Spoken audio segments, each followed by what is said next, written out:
Bharatiya Janata party को vitamin A बहुत मिल रहा है, इन्हें कमी नहीं है, इन पे विटामिन ओवर हो गई है। और इसलिए मैं कह रहा हूं, इनका हिसाब किताब देखोगे तो इन्होंने क्या खेल खेला सोचिए आप। एक समय नहीं वो गलत समझ रहे, विटामिन ए मतलब जो उद्योगपति हैं। एक समय पर याद होगा आपको, इन्होंने पूरा का पूरा पैसा बंद करा दिया और कहा कि नोटबंदी होने के बाद भ्रष्टाचार खत्म हो जाएगा, काला धन वापस आ जाएगा। वो याद कीजिए, वो समाजवादी सरकार थी और उस समय चुनाव में जहां भी हम लोग जाते थे यही बात कहते थे कि रुपया बंद होने से रुपया हमारा काला सफेद नहीं होता है, हमारा आपका लेन देन काला सफेद होता है। याद कीजिए किस समय की बात है। और आज कितने साल हो गए, बैंकों में पैसा भर गया, बैंकों में पैसा भरता चला गया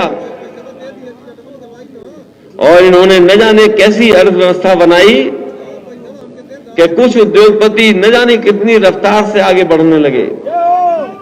और मुझे लगा कि 2024 का जब चुनाव होगा तो बीजेपी कहेगी कि देखो हमारी अर्थव्यवस्था और अर्थनीति ऐसी है कि भारत का उद्योगपति भी दुनिया में नंबर 1 हो सकता है। मुझे लगा कि हो सकता है वो उद्योगपति दुनिया का नंबर 1 पहुंच जाए, क्योंकि नंबर 2 तक पहुंचने तक कोई उसे ज्यादा समय नहीं लगा। सोचो कहां भारत जो गरीब देश है, हमारे अगर आंकड़े हम देखें तो जहां पानी पीने का इंतजाम नहीं, जहां पर अभी भी पढ़ाई अच्छी नहीं, बच्चों को किताबें नहीं मिल पा रही, पर्याप्त हम लोग खाना पीना नहीं खा पा रहे, भ्रष्टाचार जहां चरम सीमा पर है, बेरोजगारी जहां चरम सीमा पर है, महंगाई का ये आलम है, कोई चीज ऐसी नहीं जो सस्ती बची हो। बिजली महंगी, खाद महंगी, डीएपी महंगी, हर चीज महंगी होती चली जा रही।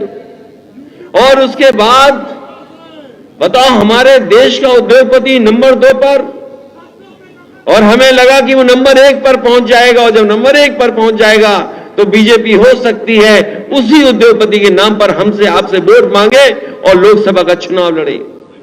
लेकिन सोचो हिसाब किताब कैसा हुआ इस बार।